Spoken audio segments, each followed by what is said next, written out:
Well, hello. How are you all today? Welcome to Integrative Preparedness. I have a question for you today. I'm going to put in a couple of observations also, but I have a question because I'm interested in hearing everything that everybody has to say. Red Dawn. How many of you have seen it? Everybody, right? How many of you not seen it? Maybe a couple, right? I watched it the other day, and this will shock you for the first time. I watched it for the first time. I had seen snippets of it before. I'll be honest. The funny thing is, when I was 16 years old, uh, I started writing a story. And I had never felt that I wanted to be a writer. And the fact that I ended up being a writer, writing the Stonemont series and some other things. It's just one of those things that just happened. But it's funny that clear back when I was 16, I started writing a story, a book or whatever, about the Russian invasion of the United States. And I had him coming in down through Alaska and through Washington State. I didn't go into it much. I think I got maybe a chapter done. But even at that point, when I was 16, so that would have been what, 1969, something like that. Yeah. Even then, I was tuned in, thinking about survival and preparedness. I was developing the entire uh, uh, guerrilla, organization and the resistance and everything. So probably from all the World War II movies that I'd watched as a kid, Indians and stuff. But I never really watched this movie. I was surprised then when this came out, and I said, "Wow, a movie about what I was starting to write a book about." No, I don't think they stole my idea. Uh, so I had never really watched it because I'd seen snippets of it, and I go, "Yeah, well, okay, right." And I know that there's a remake, and I think I've seen snippets of it. I might go watch it just to see. But I watched the first one all the way through. And my question to you is, how would you do, and what would you do, and what would you do differently than what the movie depicted? And I really look forward to hearing what everybody has to say. I think this is going to be a great conversation. Uh, and by the way, welcome to all the new people who have come over to Patreon. It's great to have you over there. You will notice that on Patreon we don't have all the arguing and the nitpicking and stuff like that. It's a great community, and we don't have that much on the YouTube side either. And when we do, I get rid of them. But that's the Patreon side is just great. The link's down below if you'd like to join us. It's $1 a month, and you will love belonging to it. So anyway, I watched it. Actually, I don't think I've watched. Yeah, okay. I watched. I thought I had stopped short, and then I realized I went back and I did watch the ending. Okay. Interesting story. Interesting story. I mean, it's a. There are certain storylines that are just basic to the human experience, and I think that fighting against oppression, uh, against overwhelming odds. I think that's basic to the human spirit, and our revolution and all sorts of things kind of go along with that. Those of us who were raised up on the Green Mountain Boys and Nathan Hale and everything like that. So I watched the show, and I found it was entertaining. I enjoyed it. I have to say. And I went. There was a lot in there that I went. Like when they go out, the boys go out to the gas station. I guess it's one of the kids' dads owned the gas station, and when they're throwing stuff into the back of the truck, I see several cases of Coke. So I mean, not the best planning, right? And then pretty soon they're up there with nothing to eat, but at least they drank their Coke. Excuse me.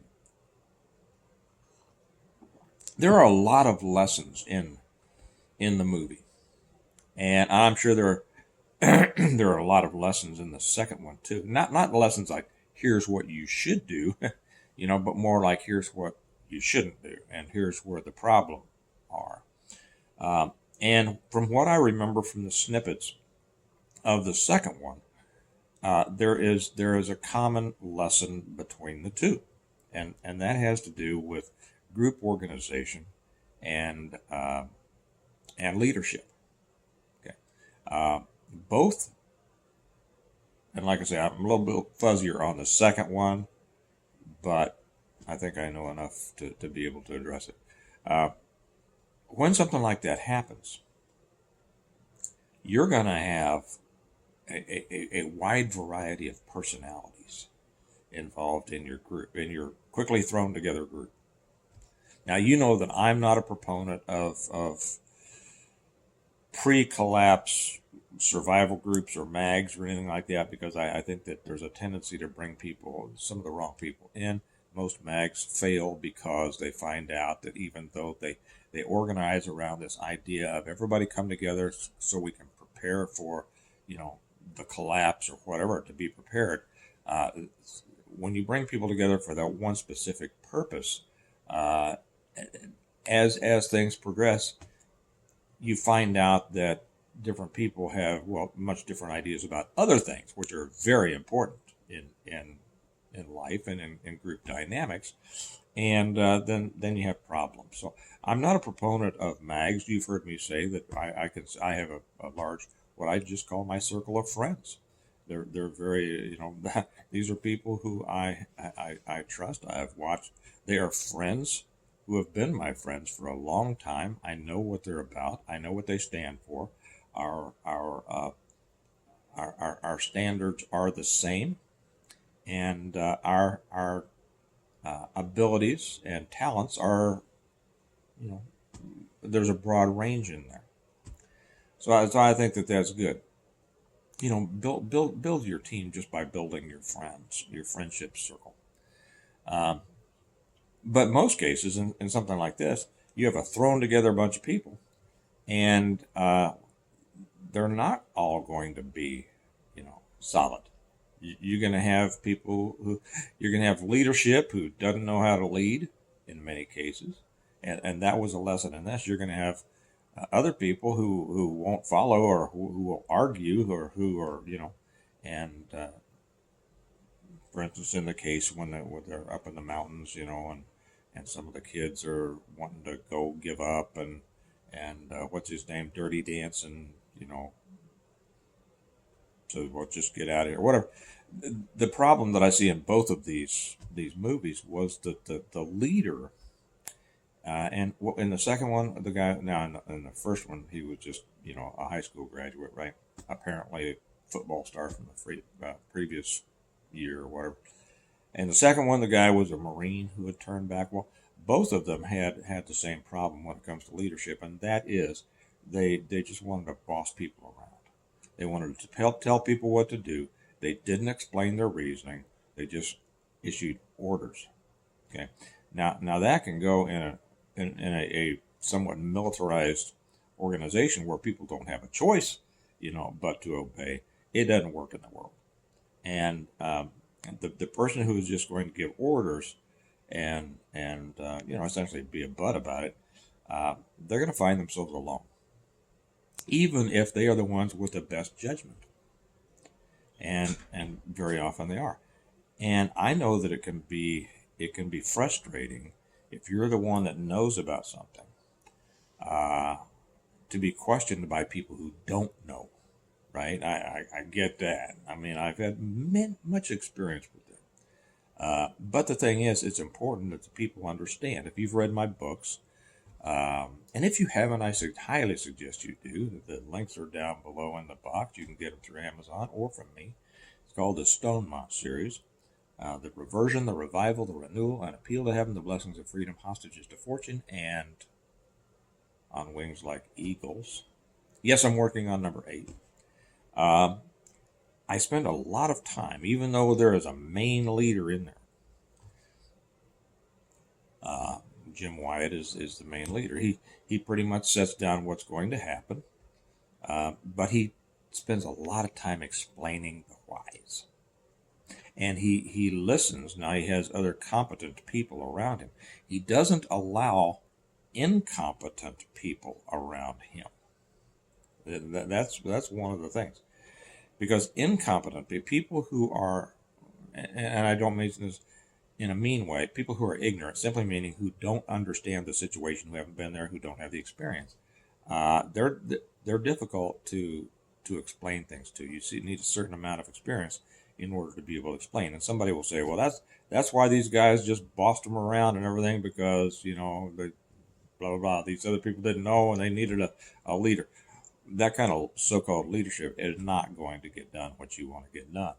And so that's what I say. I explain in detail in my books about, as they go through the collapse of everything, Jim spends a lot of time explaining exactly what is going on, what he thinks, what his plan is. Now, he's the guy. And here's one thing that I say to people. If something like this happens, if you are the prepared person, be ready to be the leader. Be ready to accept the responsibility of leadership. Okay? Because if most of the other people out there haven't thought about it, and they're not prepared, and they will have all sorts of ideas and reasons why something should be done, shouldn't be done, and very often they're going to be wrong because they don't understand. If you've put in the time and the effort and the energy and understand pretty much what you go on, be willing to accept that leadership role, but do it the right way, right? Explain your reasoning, and once you've explained it, explain it so that everybody can understand. And then if somebody is going to argue about it, well, you've already explained it. Now it's just, well, this is what we're going to do, and if they can either jump on the wagon or stay there and good luck. But I thought that was one of the lessons in there, and I think I'm going to leave it there because I had several. I was going to write down a list and say, well, here's this and don't do this and don't do this. I don't think I want to do that. I want to hear what you all have to say, because I bet almost all of you have seen the movie, and I bet you have critiqued it and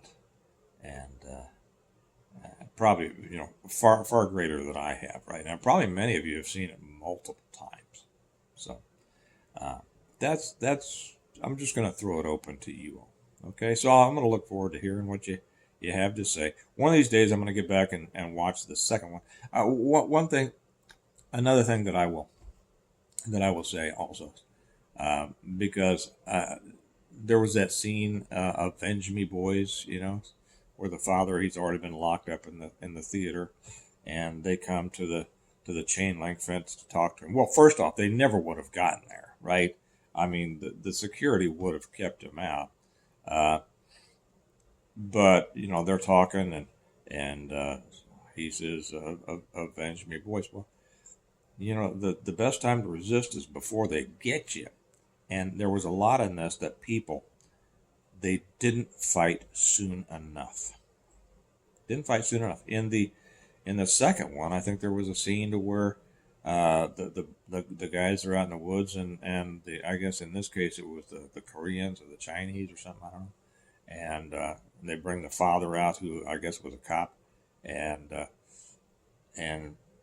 the father, is talking out into the woods. They're trying to get the father to bring the boys in, and the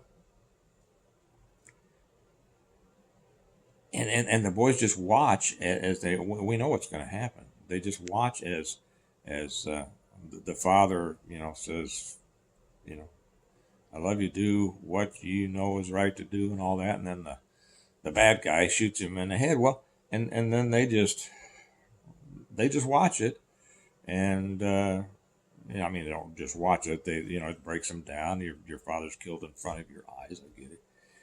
But then they just go off. That's they could have interjected themselves into that, and I don't know yet how you don't in that situation. Okay. Another thing that I will say before I turn it over to you all, It showed the excellent use that could be made of women. Uh, when the girls went into the town, or when that one girl went in, uh, we used women very effectively. Most good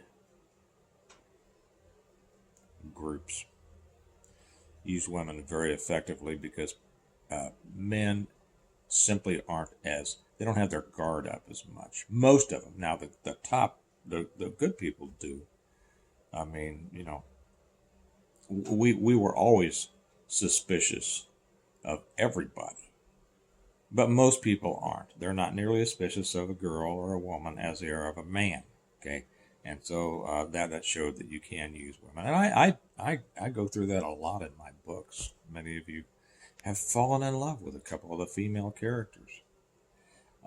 So anyway, that those are my uh, observations. I didn't get into the whole list of it because I want to hear what you all have to say. Let me know whether I should watch that second one. So, an improbable situation, yeah, improbable. Probably never would happen, but it's the